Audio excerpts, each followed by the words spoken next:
Hi friends, இன்றைக்கி சூப்பரான கரண்டி முட்டை கிரேவி தான் பார்க்க போகிறோம். இந்த ரெசிபி வந்து நீங்கள் மறக்காமல் ட்ரை பண்ணி பாருங்கள். உங்களுக்கு வந்து ரொம்ப ரொம்ப பிடிக்கும். ஒரு டிஃப்ரெண்ட்டான டேஸ்ட்டில் இருக்கும். இது சப்பாத்திக்கு வச்சு சாப்பிட்டிங்கன்னா அல்டிமேட்டாக இருக்கும் காம்பினேஷன். என்னோடய வீடியோ வந்து மண்டே, வெட்னஸ்டே, ஃப்ரைடே இந்த 3 டேஸில் வந்து விலாக் வந்து 2 o'clock ஆஃப்டர்நூன் வரும். மறக்காமல் செக் பண்ணி பாருங்கள். ஃபஸ்ட்டு வந்து மாவு பிசைஞ்சு வச்சிடலாம். சப்பாத்திக்கு ஒரு பாத்திரத்தில் தண்ணி ஊற்றிட்டு உப்பு ஆட் பண்ணி அதனால நான் மிக்ஸ் பண்ணிக்கிறேன். அது நல்லா மிக்ஸ் ஆனதுக்கப்புறம் சப்பாத்திக்கு வந்து மாவு ஆட் பண்ணிக்கலாம். கோதுமை மாவு தான் நான் எடுத்திருக்கேன் இன்றைக்கி.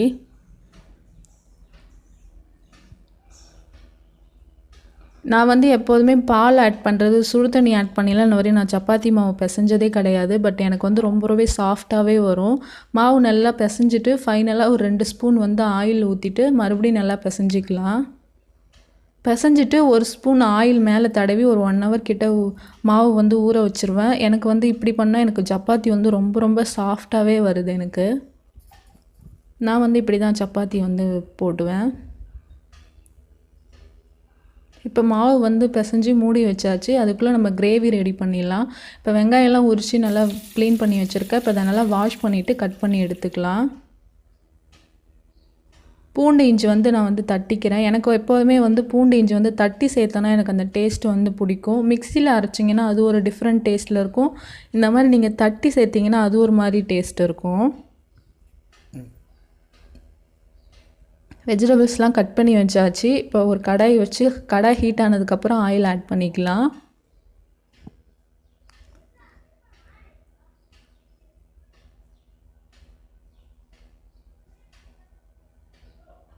ஆயில் ஹீட் ஆனதுக்கப்புறம் 1 ஸ்பூன் கடுகு ஆட் பண்ணிக்கிறேன். கடுகு நல்லா பொரிஞ்சதுக்கப்புறம் 1 ஸ்பூன் வந்து பெருஞ்சீரகம் ஆட் பண்ணிக்கலாம். எப்போதுமே நீங்கள் கிரேவி பண்ணும்போது பெருஞ்சீரகம் ஆட் பண்ணுங்கள். டேஸ்ட் வந்து ரொம்ப ரொம்ப சூப்பராக இருக்கும். ஒரு ஃப்ளேவர்ஃபுல்லாக இருக்கும். பெருஞ்சீரகம் பொரிஞ்சோடனே கருவேப்பிலை ஆட் பண்ணிக்கலாம்.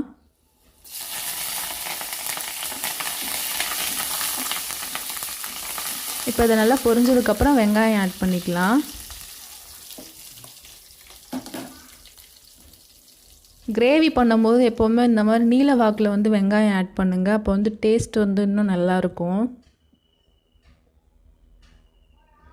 வெங்காயம் வந்து நல்லா கண்ணாடி பதம் வர வரை நல்லா வதக்கிக்கலாம். வெங்காயம் வதங்கினா தான் கிரேவியோட டேஸ்ட் வந்து சூப்பராக இருக்கும். லோ ஃப்ளேமில் வச்சு இதை நல்லா வந்து நான் வதக்கி எடுத்துக்கிறேன். இப்போது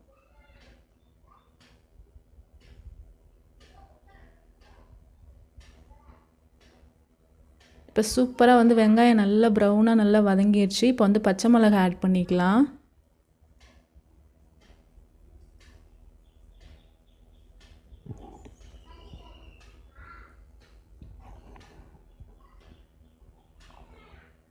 பச்சை மிளகாய் ஆட் பண்ணிவிட்டு நல்லா வதக்கி விட்டுக்கலாம்.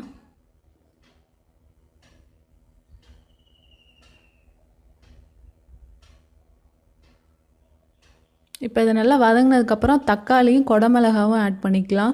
இந்த கிரேவியோட டேஸ்ட்டே வந்து குடமிளகா தான். மறக்காமல் ஸ்கிப் பண்ணாமல் நீங்கள் வந்து குடமிளகா ஆட் பண்ணிக்கோங்க. நீங்கள் எந்த கலரில் வேணாலும் ஆட் பண்ணிக்கலாம். எங்கள் வீட்டில் வந்து அன்றைக்கி க்ரீன் கலரில் இருந்தது. அதனால் நான் க்ரீன் கலர் குடமிளகா வந்து ஆட் பண்ணிக்கிறேன். இது எக்கோடு சேர்த்து சாப்பிடும்போது டேஸ்ட் வந்து சூப்பராக இருக்கும். இப்போ இஞ்சி பூண்டு பேஸ்ட்டு தட்டி வச்சதை ஆட் பண்ணி லோ ஃப்ளேமில் வச்சு இந்த காயெல்லாம் நல்லா வதங்குற வரை சிம்மில் வச்சு நல்லா வதங்க விடலாம். எப்போதுமே கிரேவி பண்ணும்போது காய் வந்து நல்லா எண்ணெயிலே வதங்கிடுச்சுன்னா டேஸ்ட்டும் நல்லா வாசனையாக இருக்கும். டேஸ்ட்டும் வந்து சூப்பராக இருக்கும். இப்போ இதுக்கு தேவையான அளவு மஞ்சத்தூள் ஆட் பண்ணிவிட்டு நல்லா மிக்ஸ் பண்ணிக்கிறேன்.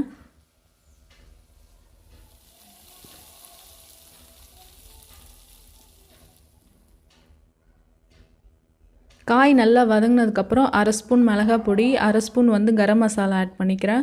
ஆல்ரெடி நம்ம மிளகாய் ஆட் பண்ணியிருக்கோம். அந்த காரம் உங்களுக்கு எந்த அளவுக்கு வேணுமோ அந்த அளவுக்கு செக் பண்ணிவிட்டு மிளகாய் பொடி ஆட் பண்ணிக்கோங்க. இப்போ இதை நல்லா மிக்ஸ் பண்ணி விட்டுக்கலாம். இப்போ கிரேவிக்கு எந்த அளவுக்கு உங்களுக்கு கிரேவி வேணுமோ அந்த அளவுக்கு தண்ணி ஆட் பண்ணிக்கோங்க.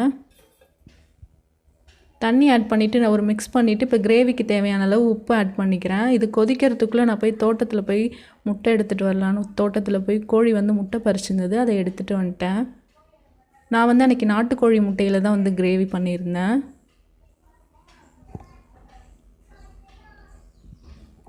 கிரேவி நல்லா கொதிக்கிறதுக்குள்ளே இந்த சைடு வந்து நான் ஒரு தாளிப்பு கரண்டி வந்து ஹீட் பண்ணி வச்சுருக்கேன். இதில் தான் வந்து இப்போ நம்ம முட்டை போட்டு கிரேவியில் ஆட் பண்ண போகிறோம். தாளிப்பு கரண்டி நல்லா ஹீட் ஆனதுக்கப்புறம் 1 ஸ்பூன் ஆயில் ஆட் பண்ணிக்கலாம். இப்போ எக்கு உடச்சி ஊற்றிட்டு கொஞ்சமாக சால்ட்டு, கொஞ்சம் மிளகாய் பொடி ஆட் பண்ணிக்கலாம். ஏன்னா இது வெறுமனையாக நீங்கள் போட்டிங்கன்னா சப்புன்னு இருக்கும் கிரேவியில். லைட்டாக உப்பும் கொஞ்சமாக காரத்துக்கு மிளகாய் பொடி ஆட் பண்ணிக்கலாம். ஆல்ரெடி கிரேவியில் உப்பு மிளகாய் பொடி இருக்குது, இதில் கொஞ்சமாக ஆட் பண்ணிக்கோங்க.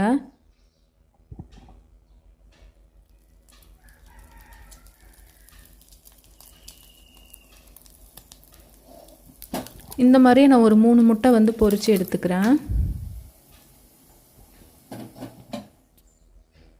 இப்போ கிரேவி நல்லா காயெல்லாம் வெந்து கிரேவி நல்லா கொதிக்க ஆரம்பிச்சிருச்சு. இப்போ நம்ம வந்து எக்கை ஆட் பண்ணிக்கலாம்.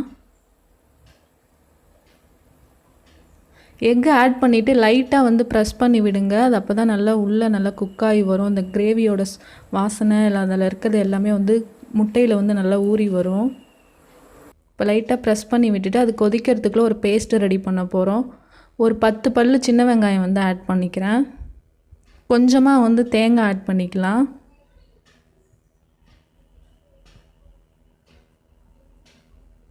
கொஞ்சமாக வந்து கொத்தமல்லி தழை ஆட் பண்ணிக்கலாம். கொஞ்சம் வந்து கசகசா ஆட் பண்ணிக்கலாம். இந்த பேஸ்ட்டு தான் வந்து கிரேவியோட டேஸ்ட்டே இருக்குது. இதில் கொஞ்சமாக தண்ணி ஆட் பண்ணி நல்லா ஃபைனாக அரைச்சி எடுத்துகிட்டு வந்துடுறேன்.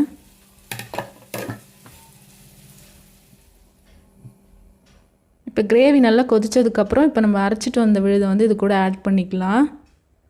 இது ஒரு 15 நிமிஷம் நல்லா கொதிக்க வைங்க. ஏன்னா வெங்காயம் தான் நம்ம ஆட் பண்ணியிருக்கோம், அது நல்லா குக்காகி வரணும். ஒரு 15 நிமிஷம் கொதிக்க விட்டுடலாம்.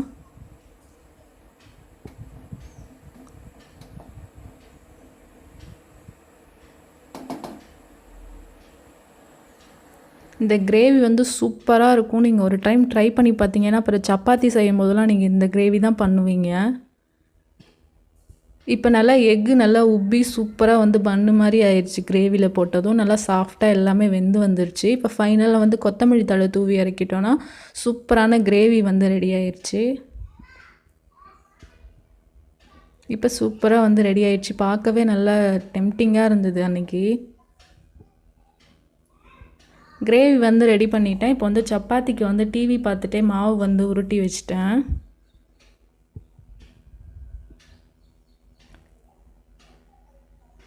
இந்த மாதிரி சப்பாத்தி தேய்க்கிற கட்டையில் வந்து லைட்டாக வந்து ஆயில் வந்து தடவிட்டு மாவு வச்சு தட்டி எடுத்துட்டோன்னா சீக்கிரமாக வந்து வேலை வந்து முடிஞ்சிரும்.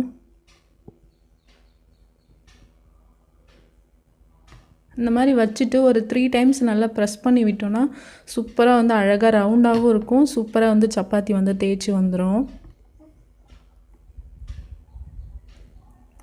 நான் வந்து எல்லா சப்பாத்தியும் வந்து தேய்ச்சிட்டு கிரேவிலாம் வச்சுட்டேன். அதுக்கப்புறம் அம்மா வந்து சப்பாத்தி மட்டும் போட்டு எடுத்துட்டாங்க.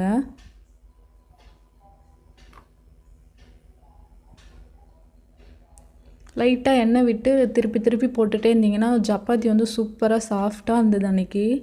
இந்த மாதிரி நீங்கள் வந்து சப்பாத்தி அண்ட் கிரேவி ட்ரை பண்ணி பார்த்துட்டு எனக்கு கீழே வந்து கமெண்ட் பண்ணுங்கள். எப்போதுமே ஃபேமிலியோட ஒரு மார்னிங் அல்லது ஈவினிங் இல்லை நைட்டில் அந்த மாதிரி நீங்கள் வந்து ஒன் டைம் வந்து ஒன்றா சேர்ந்து சாப்பிடுங்க. அது வந்து ஒரு மாதிரி ஹாப்பினஸ் சூப்பராக இருக்கும். எப்போதுமே நைட்டில் நான் அம்மா அப்பா 3 பேர் சேர்ந்து தான் சாப்பிடுவோம். சின்ன சின்ன விஷயத்துக்கு கூட ஃபேமிலி கூட நீங்கள் இருந்தீங்கன்னா அந்த என்ஜாய்மெண்ட்டே வேறு லெவலு. சாப்பிட்டு முடிச்சுட்டு அப்படியே டிவி பார்க்க ஆரம்பிச்சிட்டேன். என்னோடய வீடியோ உங்களுக்கு பிடிச்சிருந்தனா மறக்காமல் சப்ஸ்கிரைப் பண்ணி ஆள்னு கொடுங்க. லைக் பண்ணுங்கள், ஷேர் பண்ணுங்கள், கமெண்ட் பண்ணுங்கள். தேங்க்யூ.